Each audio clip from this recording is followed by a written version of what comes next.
I'm coming off the heels of a very exciting Bible study that I had just yesterday, I think it was. I'm studying the Bible with these two young Hispanic girls, and there is nothing I have found in my Christian experience that's more exciting than sharing my faith with people that have never heard anything about what we believe. I don't know if you've ever experienced that, but there is nothing that will fire you up more than sharing your faith with somebody and they've never heard this stuff. This is like Greek to them. And just seeing their eyes get big and you realize we believe some amazing stuff. So I'm studying the Bible with these two girls. This is just like a day ago. And I'm talking to her about how Jesus is coming back and about how the end of the world is coming. And she looks at me and she has this concerned look on her face, like she's worried about it. She says to me, "That sounds kind of scary." And I said, "You know what? You're right. You're right. It could be very scary. It depends which side you're on."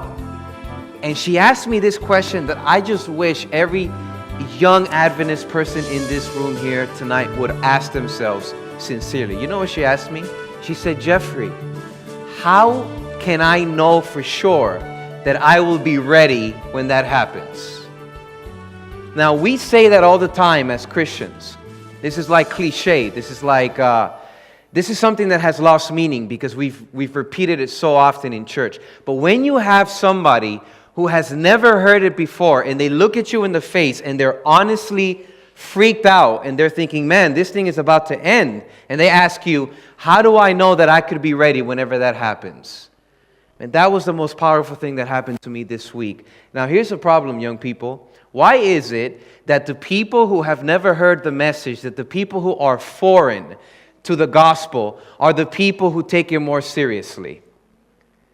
What happens is, for those of us who have been around for a while, we've attended these youth congresses, we've attended all of these programs, and we hear it over and over again, that this stuff becomes cliche to us and it loses its meaning. So my burden this weekend is for us to recapture that this is actually real, that this is actually going to happen, and that we need to be asking ourselves the sincere question, what can we do to be ready when it actually happens? So that's my burden this weekend. There's a story that I read a couple of years ago that has never left me, and every time I have a group of young people in front of me, I always press this story. In 1833, there was a young man who was born. His name was Alfred. From the moment he entered into school, it was obvious that this was a brilliant kid. He was far beyond his other classmates. He was brilliant. And he was so brilliant that they had to pull him out of ordinary school and put him into a special school where like genius kids go. And even in the genius school, this kid excelled and he was far beyond everybody else in his school. So much so that his teachers began to keep a close watch on him, and everybody was wondering what this young man's life would turn out to be. Such an amazing talent. I wonder what he's going to do with his life, everybody wondered. So they kept a close eye on him, and he went through school, and he graduated, and he was really into the sciences, so he began his career in the science field as an inventor. And one day he was in the science lab and he was mixing stuff together and he stumbled across one of the most significant discoveries in his day. And he called it dynamite. Have you ever heard this story before? He was the one who discovered dynamite. He put dynamite on the map. So lo and behold, this was such an amazing innovation that he became very famous very quickly. He amassed a large wealth, became a very rich man. Something happened to him in the year 1888, and that's why I always remember this story, because the dates are interesting. In 1888, he wakes up and he opens the French newspaper, and he goes to the back of the newspaper where the obituaries are, the list of folks who have passed away, and as he's just glancing through the names of the people who have died, he runs into his own name.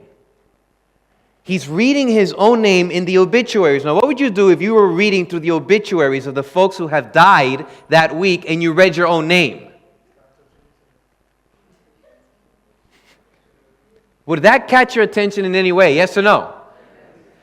How many of you would just say, oh, that's interesting, my name is there, and just flip the page and keep reading elsewhere?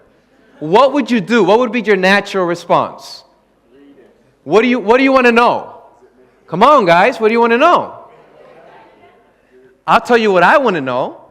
I want to know what it says under my name. Amen?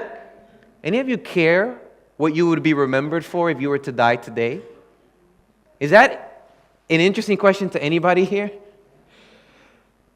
He reads, and this is what he reads. Dr. Alfred Nobel became rich by finding ways to kill more people faster than ever before, and he died yesterday. How would you feel if that's the summary that you read by your name? Hear me out. That's the legacy that you're leaving behind to the world. You became very rich. You discovered how to get more people killed more quickly, and you died yesterday. And that's the legacy that you left. Most historians believe that was the crossroads in his life. And from that day on, his life was different. And when he got to the end of his life, this is the whole reason I'm sharing this story with you, he decided to put aside a big chunk of his estate to establish certain special prizes that would be given to individuals that throughout the course of the year have been the greatest benefit to mankind. Okay? Now, in his last will and testament, which he signed in Paris, listen to what he says, and this is the message. Every person ought to read his obituary before his death and rewrite it. Did you get that? Every person ought to have the opportunity to read their obituary before they die and rewrite it. Young people, I think that the most essential question that you and I should be worried about is simple. What's my legacy? What am I leaving behind to planet Earth? What's my contribution to the church? What's my dent that I'm leaving in England? What am I going to be remembered for? You know what? I've asked several people that question, and I have been disturbed from what I get back. I had one girl tell me that she believes that what she will be remembered for is her laugh. Did you guys hear what I just said?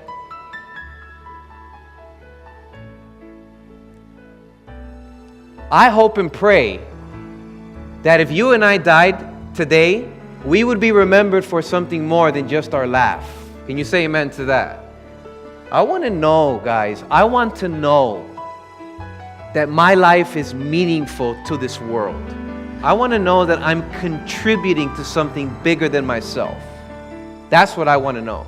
And that's what I believe the gospel is all about. You see, I believe the gospel is when God gives a man an opportunity to look at his obituary and write a new one. See, the gospel is when Jesus hands you the pen and he allows you to write your own legacy.